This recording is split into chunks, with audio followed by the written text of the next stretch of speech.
Hello everyone. इस video में हम लोग class 10th chapter 1 the rise of nationalism in Europe के टॉप 20 ऑब्जेक्टिव क्वेश्चन को देखेंगे जो आपके एग्जाम की पॉइंट ऑफ व्यू से बेहद इंपॉर्टेंट है। तो आइए वीडियो को शुरू करते हैं। तो इस वीडियो का हमारा पहला क्वेश्चन है, who was called the architect of Germany unification? Option A Napoleon, option B Otto von Bismarck, option C Mazzini, option D Garibaldi. आपको बताना है कि जर्मनी यूनिफिकेशन की आर्किटेक्ट के रूप में किसे जाना जाता है। तो हमारा जो करेक्ट ऑप्शन यहाँ पर है वो है option B Otto von Bismarck. Otto von Bismarck को जर्मनी यूनिफिकेशन के आर्किटेक्ट के रूप में जाना जाता है। वह Persian crown Kaiser Wilhelm first के अंडर चीफ मिनिस्टर थे, जो जर्मनी यूनिफिकेशन के बाद उसे फर्स्ट चांसलर ऑफ जर्मनी बनाया जाता है। तो आइए वीडियो के नेक्स्ट क्वेश्चन की ओर बढ़ते हैं। हमारा नेक्स्ट क्वेश्चन है, what the crown of oak leaves symbolise? Oak leaves का जो क्राउन है वो किसे सिंबलाइज करता है? Option A peace, option B heroism, option C courage and option D tolerance. तो जर्मनी का जो एलोगेरी है जर्मेनिया, उसके सर पर ओक लीव्स का क्राउन है जो किसे सिंबलाइज करता है। यह हमारा सेकंड क्वेश्चन है। तो इसका जो करेक्ट आंसर होगा वो है हीरोइज्म। ओक लीव्स का जो क्राउन है वो हीरोइज्म को सिंबलाइज करता है। तो आइए हम लोग थर्ड क्वेश्चन की ओर बढ़ते हैं। हमारा थर्ड क्वेश्चन है, which of the following treaty gave Greece a recognition of an independent nation? किस ट्रीटी के बाद ग्रीस को एक इंडिपेंडेंट नेशन का पहचान मिला? ऑप्शन ए है treaty of Vienna, option B treaty of Versailles, option C treaty of Lausanne या option D treaty of Constantinople. तो इसका करेक्ट आंसर जो है वह है option D treaty of Constantinople. Treaty of Constantinople जो कि 29 सितंबर 1913 को हुआ था, उसके बाद ही ग्रीस को एक इंडिपेंडेंट नेशन के रूप में पहचान मिला। इससे पहले ग्रीस जो है वो ओटोमन एम्पायर के अंडर था। तो आइए हम लोग नेक्स्ट क्वेश्चन की ओर बढ़ते हैं। हमारा जो फोर्थ क्वेश्चन है वो है, who formed the secret society called Young Italy? Young Italy नाम का जो सेक्रेट सोसाइटी है उसे किसने फॉर्म किया था? Option A Metternich, option B Mazzini, option C John Gottfried Herder या option D Otto von Bismarck. तो इसका जो करेक्ट आंसर है वो है ऑप्शन बी मेजिनी। मेजिनी ने ही यंग इटली नाम का एक सेक्रेट सोसाइटी को फॉर्म किया था। यदि मेजिनी की बात की जाए तो मेजिनी का इटली के यूनिफिकेशन में एक इम्पॉर्टेंट रोल रहा है। इसके अलावा कार्बोनरी नाम का एक सेक्रेट एसोसिएशन था मेजिनी, जिसका एक मेंबर रह चुका था। तो आइए हम लोग फिफ्थ क्वेश्चन की ओर बढ़ते हैं। हमारा फिफ्थ क्वेश्चन है, ell the measuring unit in Germany was used to measure? Ell जो कि एक मेजरिंग यूनिट था जर्मनी का, उसे किसको मापने में यूज किया जाता था? ऑप्शन ए है cloth, option B thread, option C land या ऑप्शन डी हाइट। तो इसका जो करेक्ट आंसर होगा वो है हमारा ऑप्शन ए क्लॉथ। तो इले जो कि एक मेजरिंग यूनिट था उसका यूज क्लॉथ को मापने में किया जाता था। आइए हम लोग नेक्स्ट क्वेश्चन की ओर बढ़ते हैं। क्वेश्चन नंबर 6 है, Zollverein started in 1834 in Prussia refers to a? Option A trade union, option B customs union, option C labour union या option D farmers union. Zollverein जिसे 1834 में स्टार्ट किया गया था वो क्या था? तो इसका जो करेक्ट आंसर होगा वह है हमारा option number B customs union.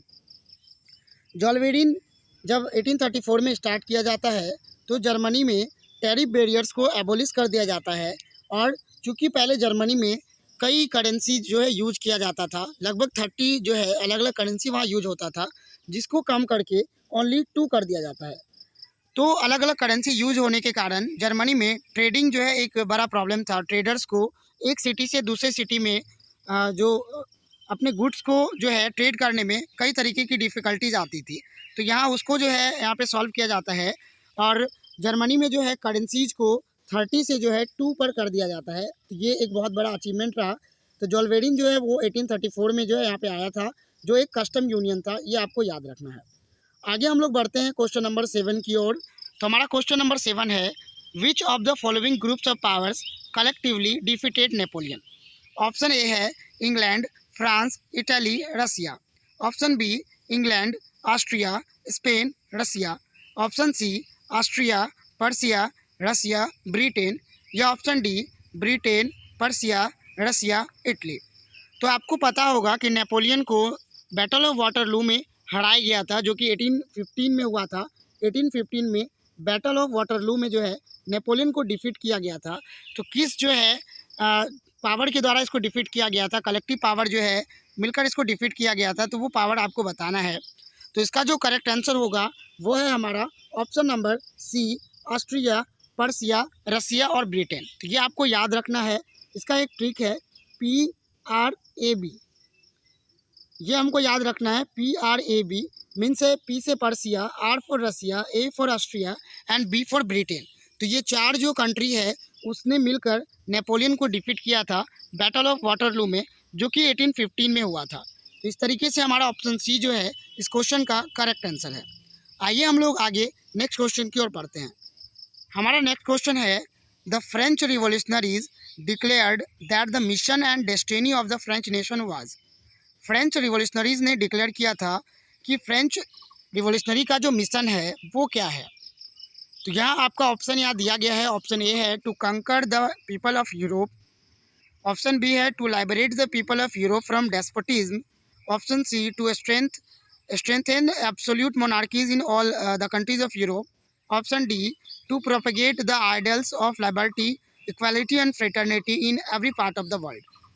तो इसका जो करेक्ट आंसर होगा वो है हमारा option B, to liberate the people of Europe from despotism.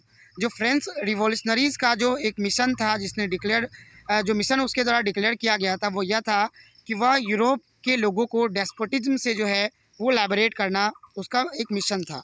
ये हमारा करेक्ट आंसर होगा। आइए हम लोग क्वेश्चन नंबर 9 की ओर बढ़ते हैं। हमारा क्वेश्चन नंबर 9 है, the Napoleonic code was exported to which of the following region. Napoleonic code को जो है किस किस रीजन में एक्सपोर्ट किया गया था नेपोलियन के द्वारा, तो ये हमारा क्वेश्चन है। तो इसका जो करेक्ट आंसर होगा वो है रीजन्स अंडर फ्रेंच कंट्रोल, यानी ऑप्शन नंबर सी जो है इसका करेक्ट आंसर होगा। तो नेपोलियनिक कोड की यदि बात की जाए तो नेपोलियनिक कोड जो है नेपोलियन के द्वारा 1804 में जो है लाया गया था, जिसमें नेपोलियन के द्वारा जो है कई तरीके का जो है यहाँ पे जो है रिफॉर्म किया गया था, जैसे कि ट्रांसपोर्ट, कम्युनिकेशन वगैरह को इम्प्रूव किया गया था। इसके अलावा राइट टू प्रॉपर्टी को सिक्योर किया गया था। इक्वलिटी बिफोर लॉ को यहाँ पे प्रमोट किया गया था नेपोलियन के द्वारा। इसके अलावा पीजेंट को जो है सर्फडॉम, मैनोरियल ड्यूज वगैरह से यहाँ पे फ्री करवाया गया था। सर्फडॉम मीन्स गुलामी होता है, किसान वगैरह को जो है दास्ता या गुलामी, जैसे पहले किसान से बेगारी वगैरह करवाया जाता था, इससे जो है उसको यहाँ पे फ्री करवाया गया था नेपोलियन के द्वारा। तो इस तरीके से नेपोलियनिक कोड जो है जो कि 1804 में लाया गया था, वो जो भी रीजन रहा है, जो कि फ्रेंच कंट्रोल के अंदर जितने भी रीजन आया, हर जगह जो है ये लागू करवाया गया था नेपोलियन के द्वारा। इस तरीके से क्वेश्चन नंबर 9 का जो ऑप्शन सी है वो हमारा करेक्ट आंसर होगा। आइए हम लोग बढ़ते हैं क्वेश्चन नंबर 10 की ओर। तो क्वेश्चन नंबर 10 हमारा दिया गया है, the term universal suffrage means. जो टर्म यूनिवर्सल सफरेज है उसका मतलब क्या होता है, तो ये आप लोगों ने सिविक्स में भी पढ़ा होगा। तो यहाँ पर हमारा ऑप्शन है option number A, the right to vote and get elected granted only to man, option B, the right to vote for all adults, option C, the right to vote and get elected granted exclusively to property owing man, option D, the right to vote and get elected granted only to educated man and women. तो universal adult जो franchise है या universal जो suffrage है वो हमारा, इसका जो करेक्ट आंसर होगा वो हमारा ऑप्शन बी होगा, the right to vote for all adult, यानी हर एडल्ट को या वोटिंग राइट यहाँ पे दिया जाना जो है, इसी को हम लोग यूनिवर्सल सफरेज कहते हैं।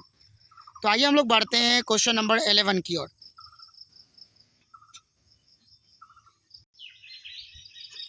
क्वेश्चन नंबर 11 है, who said when France sneezes the rest of Europe catches cold. Option A Garibaldi, option B Bismarck, option C Mazzini and option D Duke Metternich. तो ये किसके द्वारा कहा गया था कि जब फ्रांस स्नीज करता है तो जो रेस्ट ऑफ यूरोप है, यूरोप का जो बचा हुआ हिस्सा जो है वो उसमें सर्दी लग जाती है, इस टाइप से यहाँ पे स्टेटमेंट है जो कहा गया है। तो इसका जो करेक्ट आंसर होगा वो मैटरनिक, इसका जो ड्यूक मैटरनिक आपका ऑप्शन नंबर डी है वो करेक्ट आंसर होगा। ये स्टेटमेंट ड्यूक मैटरनिक के द्वारा कहा गया था, जो कि ऑस्ट्रिया का चांसलर थे।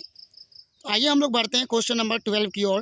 क्वेश्चन नंबर 12 है, who was proclaimed the emperor of Germany in 1871।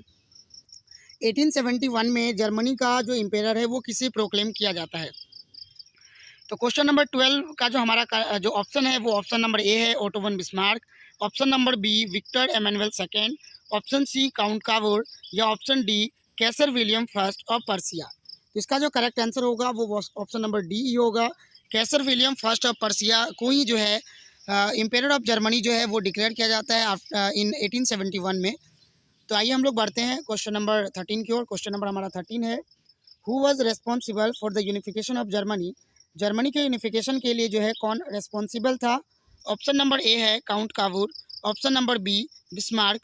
Option number C, Garibaldi. या option number D, Giuseppe मेज़िनी।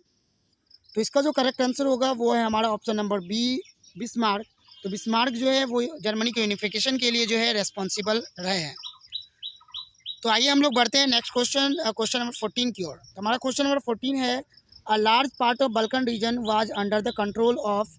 Option number A, Russian empire. Option number B, Ottoman empire. Option number C, German empire. या option number D, Habsburg rulers. तो इसका जो correct answer होगा वो होगा option number B, Ottoman empire. तो Ottoman empire की जो है इसकी के अंडर बल्कन रीजन का एक लार्ज पार्ट जो है ओटोमन एम्पायर के अंडर रहा है। तो आइए हम लोग अपनी वीडियो के नेक्स्ट क्वेश्चन, क्वेश्चन नंबर 15 की ओर बढ़ते हैं। क्वेश्चन नंबर 15 हम लोगों का है कि द लाइबरल नेशनलिज्म स्टैंड्स फॉर। जो लाइबरल नेशनलिज्म है उसका क्या मतलब होता है। ऑप्शन नंबर ए है freedom for the individual and equality before law.